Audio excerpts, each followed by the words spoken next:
customer pre-shipment video all the way Stryker 955. This is a version 2, so don't have many of these left. May have a couple more version 2s coming up for sale, but sold 2 of these, and both of these will be either going out today or tomorrow. I will very likely do a video on the other one as well, and they're not assigned to specific customers, so if you're the customer that ends up with this one, here is your box serial number. That way you can match it up with the video when you get the radio here. But we're going to do a test on this one again. There's 2 different people getting them, so whoever ends up with this one, you can match the video to the serial number. All the way 955, fully upgraded AM regulator, final upgrade, average power mod.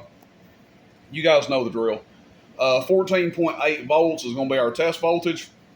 We're already on sideband, so let's test it on sideband first. We'll just turn our RF power wide open for the test.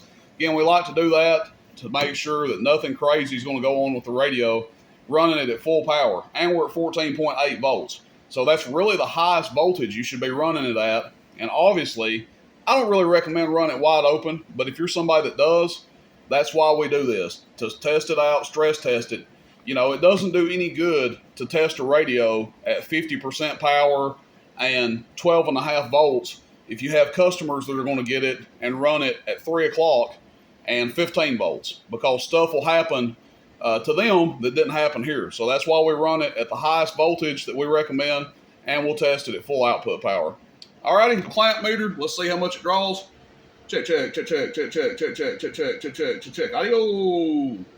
So drawing a good bit of current there, so you know it's doing some pretty stout average power. And again, you can go into the service menu and turn this down if you don't like it, you think it's a little bit hot. You can always back the power down in the service menu. We got a 250 watt slug in here right now. We are reading average power, so we're looking at the top scale. Hello, check, check, audio, check, check, audio, check, check, audio. So it'll get up there close to around 100 if we've got it way up high like that. Audio, check, check. If we back the RF power down to 10 o'clock, which is where we're at now. Hello, audio. Hello. You can see it goes to about 50 watts average. Okay, PEP with it at 10 o'clock. Hello, audio 1, 2, 3, audio 1, 2, 3, audio. So it comes down a little bit.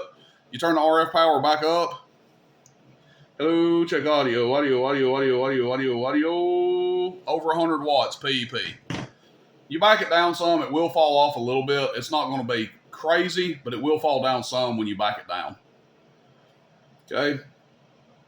And that's mainly on sideband. On AM, it's not going to be as drastic. So, for instance, we're on AM now. Back up and show you guys here. Okay, so we're wide open on AM, and we're looking at the top scale. Hello, audio, audio. We can call that 150, 120, something like that. Then we back the RF power halfway down. Hello, audio, audio, audio. You know, it doesn't really change any. Versus on sideband, it is going to turn down some when you start turning the RF power down. Now, let's do our average power test on AM. We'll turn the RF power wide open here. Okay, it's set up for a little bit less than 25 watts right now. Again, that's one of those things, if you want it to be set lower when it's wide open, you can go into the service menu and turn that down. You go to AM high power, I think it's AMH, and you can turn that down. So, you know, you want dead key 15 watts wide open, you can do that. Hello, audio, audio. Hello. So 50 plus, 60, something like that, average power wide open. If we turn it down halfway, it still goes to 50 average. So remember what I said in the Quad 5 N2 video, these things are a little bit more, they do a little bit more power than like what a Quad 5 N2 does. So even if you turn this all the way down, 25 watts average. So it doesn't really lose a whole lot. All the way down PEP. Hello, audio, audio, audio, audio. Still over 100 PEP. Remember, when we went to sideband, the PEP came down a little bit. That's just the way sideband works on these. But your AM PEP power is going to stay the same pretty much regardless of where you have the RF power set at. The only thing you're going to lose is your average power a little bit. But nobody's really going to be running a 0-watt carrier anyway. Most people that use these, you know, even if you're running an amplifier with it, you're going to be keying at least 4 watts. As far as that goes, the amps I recommend to run with this one all the way, version 2, 4-pill 2879 standard, 6-pill 2879 standard, and if you're somebody that likes to overdrive stuff and push it to the edge, then a 2-pill 2879C. I don't really recommend that though. If you have one of these that's stock and not modified, you can get by with that. It's not going to hurt it. But when you have one of these that's doing this kind of average power, 50 and 60 watts average power, you're really going to be stressing it to run a 2-pill C-box. But 4-pill standard is kind of perfect for it. 6-pill, if you want a little bit of headroom, either way, you'll be good to go. Alrighty, guys, that's it. Stryker 955 version 2 all the way.